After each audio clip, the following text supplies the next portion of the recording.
하나님은 우리에게 큰 복을 주셨는데 우리가 그것을 모르고 원망 불평하고 있다면 하나님은 안타까워하시고 슬퍼하시지요.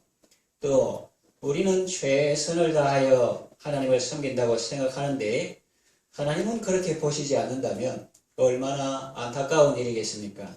그 차이를 극복하게 하는 것이 바로 하나님의 은혜입니다. 기도와 말씀은 중요한 은혜의 방편들이지요. 그래서 은혜를 받으면 사람은 마음과 생각이 달라지는 것입니다. 자세와 태도도 달라지는 것입니다. 그래서 삶이 변화됩니다.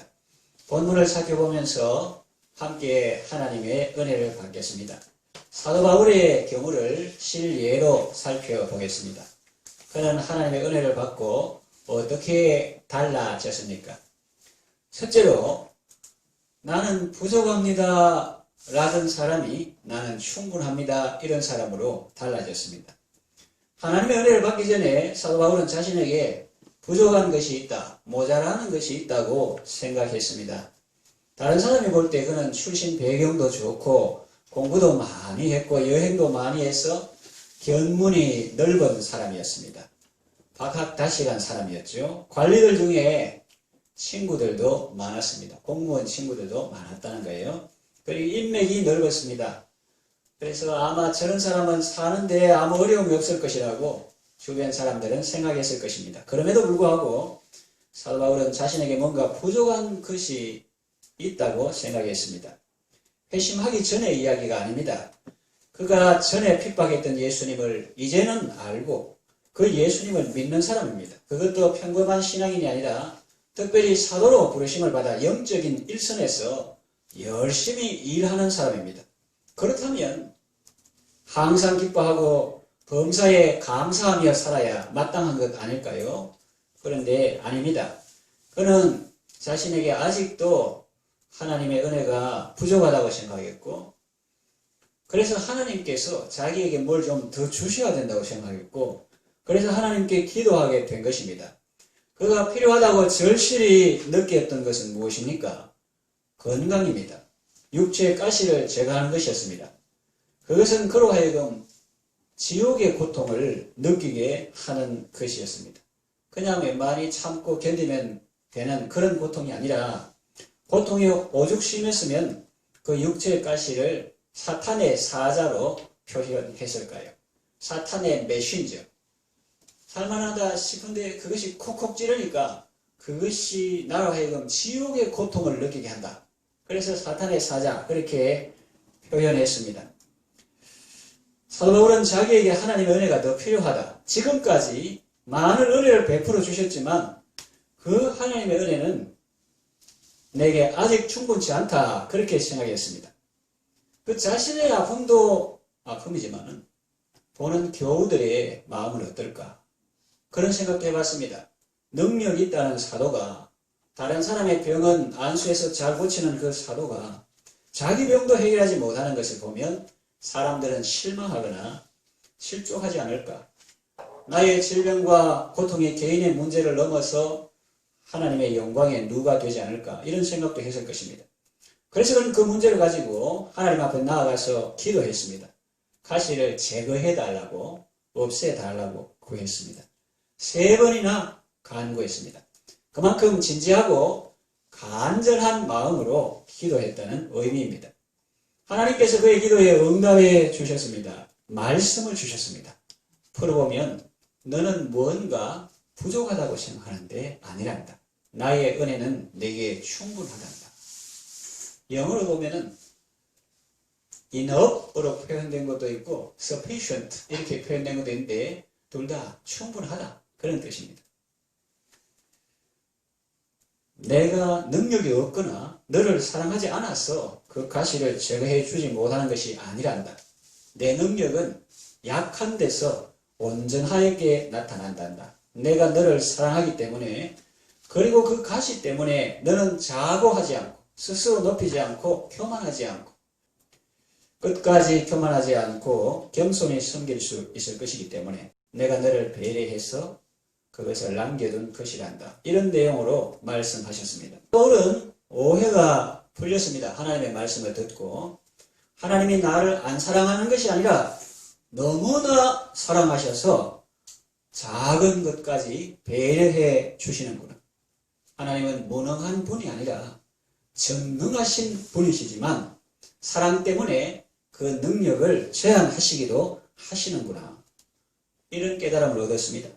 그래서 사도 바울은 하나님의 말씀을 통해서 은혜를 받았습니다. 하나님의 은혜가 내게 부족한 것이 아니었구나. 모자란 것이 아니었구나. 지금도 충분하구나. 이 사실을 깨닫고 그는 기쁨으로 충만해졌습니다.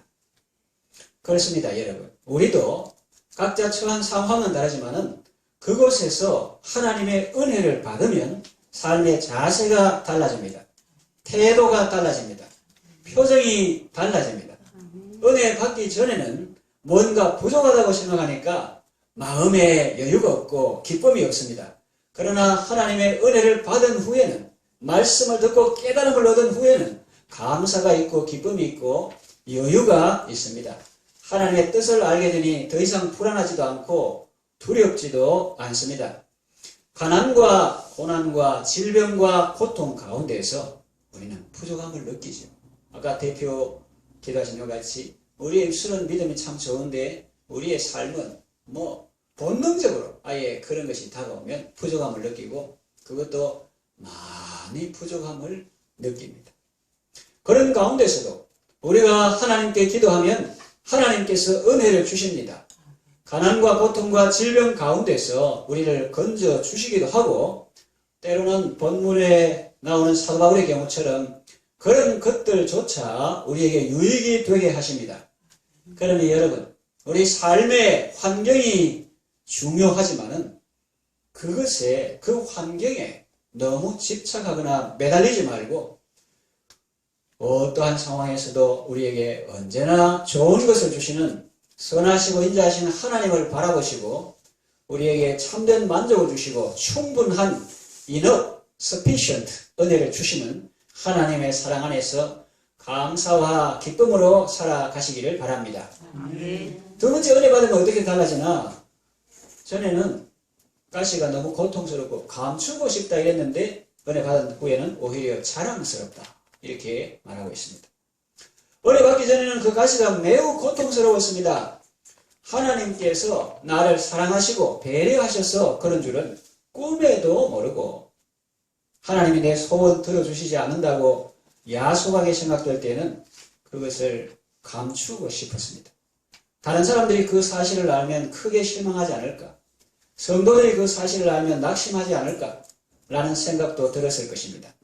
그런데 하나님의 은혜를 받고 나니 하나님의 사랑이 깨달아지고 그것은 사랑의 증표와 같이 여겨졌습니다. 가시는 나를 하나님의 은혜 안에 거하게 하는 울타리와 같고 안정장치와 같구나고 느껴졌습니다.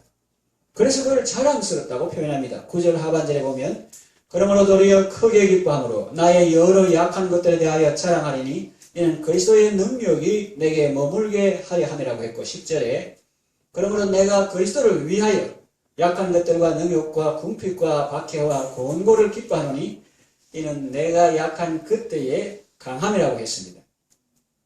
여러분에게는 어떤 가시가 있습니까? 어떤 아픔이 있습니까? 가난과 궁핍입니까? 질병과 고통입니까?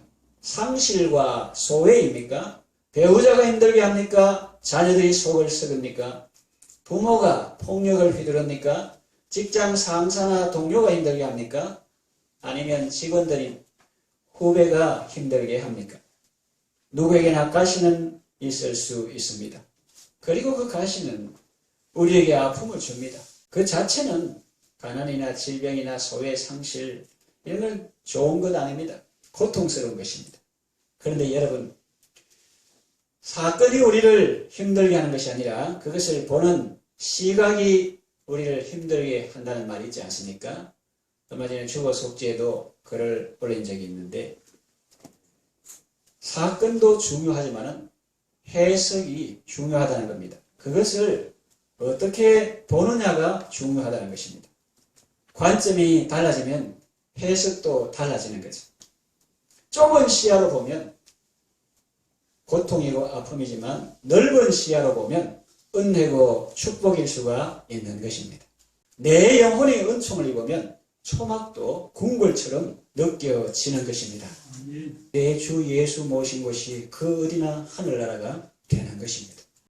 사람이 하나님의 은혜를 받으면 환경은 변한 것이 없어도 슬픔 많은 이 세상도 천국으로 바뀌는 것입니다. 바울은 은혜 받고 난 후에 자신의 여러 약한 것들에 대해서 자랑하게 되었습니다. 왜 그런 것들에 대해서 자랑하게 되었느냐? 그리스도의 능력이 내게 머물게 하려 함이라고 했습니다. 자신이 아니라 그리스도께 초점을 맞추니까 모든 것이 명확해졌습니다. 그에게 약한 것들이 여전히 있지만 그리스도 때문에 그것들을 자랑하게 되었고 그리스도를 위하여 그런 것들을 기뻐하게 되었습니다.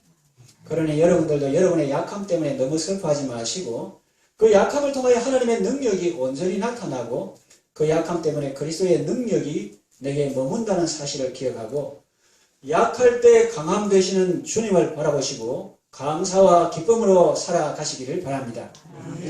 세 번째, 이것 때문에 라는 인생이 이것 덕분에 라는 인생으로 바뀌었습니다. 무슨 말이냐면은 이것 때문에 사역을 접어야 할지도 모른다. 너무 몸이 아프니까. 혼자 조용히 아픈 건 모르겠는데 여러 사람 앞에 설교하다가 예를 들어서 예를 들면 뭔지 무슨 병인지 정확히 모르지만 어떤 사람은 안질이 아닌가 간질이 아닌가 하는 사람도 있는데 예를 들어서 갈라디아 교회에 보낸 편지 보면 너희를 실족케 할 만한 것이 내 육체에 있으되 그 정도였습니다. 그래서 그걸 보면 사람들이 난 병 고치는 사람이 어떻게 저렇게 할 정도로 그렇지만 갈라디아 교인들은 그 사도 바울을 업신여기지 아니하고 하나님의 천사같이 대접하였다고 그렇게 사도 바울이 감사하겠죠. 여간 설교를 하다가 갑자기 아파가지고 대굴대굴 구르면서 거품을 흘리면서 그렇게 막 고생하면 그 보는 사람들이 어떻겠어요? 그래서 사도 바울은 이걸 주님이 고쳐주셔야지. 그렇게 하면서 이것 때문에 내가 끝까지 사명을 잘 감당할지도 모르겠다. 이런 생각을 했을 수 있습니다. 그런데 나중에는 하나님의 은혜를 받고는 나는 이것 때문에 교만하지 않고 자고하지 않고 끝까지 쓰임받을 수 있겠구나 이런 생각을 하게 된 거죠. 장애에 대해서도 마찬가지입니다. 서점에 가보면 책이 있는데 또 간증이 있는데 여러분 어떤 사람은 장애 때문에 이것도 뭐하고 저것도 뭐하고 장애 때문에가 아니다. 또 그럼에도 불구하고 아니다. 장애가 있음에도 불구하고 그 정도도 아니다. 그 이상은 뭡니까? 장애가 있음에도 불구하고 그 정도가 아니다. 그 이상은 뭡니까? 장애 덕분에 나는 끝까지 사명을 감당할 수 있었다. 사도 바울은 하나님의 부르심을 받아 복음 전도자의 삶을 살면서도 육체 가시 때문에 많이 힘들었습니다. 웬만하면 참고 살겠는데 그 고통과 아픔이 너무 크니까 하나님께 그것이 떠나게 가라고 3번 강구했습니다. 육체 가시로 고통받는 것은 사역자로서 덕스러운 모습이 아니다. 그런 생각도 했죠. 성도들이 이 사실을 알면 얼마나 놀라고 당황스러워할까. 그런 생각 때문에 더 힘들었을 수도 있습니다. 그런데 하나님의 말씀을 듣고 은혜를 받고 보니 오히려 기뻐하고 감사하게 되었습니다. 하나님께서 나를 너무 자만하지 않게 하셔서 나를 끝까지 들어서시려고 이렇게까지 배려하시는구나. 이 깨달음으로 그는 감사와 감격과 기쁨으로 사역에 임했던 것입니다. 하나님은 이렇게 좋은 분입니다. 은혜는 이처럼 귀한 것입니다. 깨달음은 이렇게 소중한 것입니다. 여러분 일본에서 경영의 신이라고 하는 사람이 있습니다.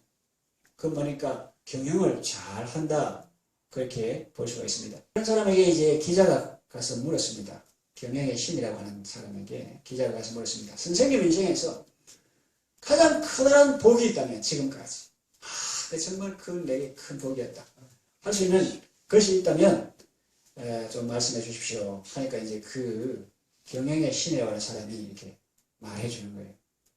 제가 인생의 가장 큰 복은 제가 가난하게 태어났다는 겁니다. 저는 30살 될 때까지 찢어지게 가난했습니다. 그리고 두 번째 큰 복은 제가 태어날 때 아주 병약하게 태어났다는 것입니다. 그래서 어릴 때 병치레를 많이 했습니다. 우리 표현으로 달고 다녔습니다. 그리고 세 번째는 배우지 못했습니다. 초등학교 문 앞에도 가지 못했습니다.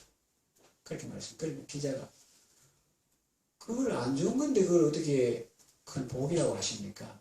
하니까 그 회장이 이렇게 대답했습니다. 예, 겉으로 보면 그렇지요. 그러나 들어보십시오. 제가 가난했기 때문에 저는 부지런함을 배우게 되었습니다. 성경에 보면 부지런함이 부락하잖아요. 그리고 몸이 약했기 때문에 늘 운동을 하면서 몸을 관리를 했습니다. 음식 절제도 하고. 그래가지고 90이 넘은 지금까지 이렇게 잘 살고 있습니다. 그리고 저는 초등학교 문 앞에도 안 가봤기 때문에 어떤 사람을 만나든지 다 배울 것이 있었습니다. 그렇게 말합니다. 그래서 그것이 자기 이제 큰 복이 됐다. 그래서 기자가 또 물었습니다. 어떻게 그렇게 열악한 환경에서 그런 긍정적인 생각을 하겠습니까? 사람들이 그런 환경에서 다 회장님 같이 그렇게 생각을 할 건데 어떻게 그렇게 긍정적인 생각을 하게 되었습니까? 하니까 이 사람이 좋은 질문입니다. 그것은 제가 신앙을 가지게 되었기 때문입니다. 그렇게 말했다는 거예요. 하나님은 이렇게 좋은 분입니다. 그리고 참 신앙은 이렇게 소중한 것입니다. 우리의 현실과 환경만 보면 바로다 나여 망하게 되어도 그렇게 한탄하며 포기할 수 있습니다. 그러나 하나님은 사랑과 말씀으로 언제나 우리에게 소망을 주시며 위기가 오히려 기회가 되게 하십니다. 어려움 때문에 무엇을 못하는 것이 아니라 그것 덕분에 오히려 더 잘하게 하십니다. 그러니 여러분이 처한 현실을 너무 피곤하지 마십시오. 가난하다고 너무 한탄하거나 원망하지 마십시오. 병약하다고 낙심하거나 포기하지 마십시오. 공부를 많이 하지 못했다고 주눅들지 마시고 천지를 창조하신 하나님께서 함께 하시면 부족함이 없는 삶을 살 수가 있습니다. 마른 막대기라도 뼈쩍 마른 막대기라도 모세의 손에 들리면 능력의 지팡이가 될 수가 있습니다. 길가에 버려진 나귀의 턱뼈도 삼손이라는 장사의 손에 들리면 수많은 적을 무찌르는 좋은 무기가 될 수 있습니다. 그리고 아무리 몽땅 연필이라도 하나님 손에 붙잡히면 좋은 글씨를 쓰게 됩니다. 그리고 보리떡 같은 인생도 하나님 손에 붙들리면 구약적 이야기를 하면은 미디안 진을 격파할 수 있고 신약적으로 말하면 주님 손에 보리떡 같은 것이라도 주님 손에 올려지면 많은 사람들을 먹이는 도구가 될 수 있습니다.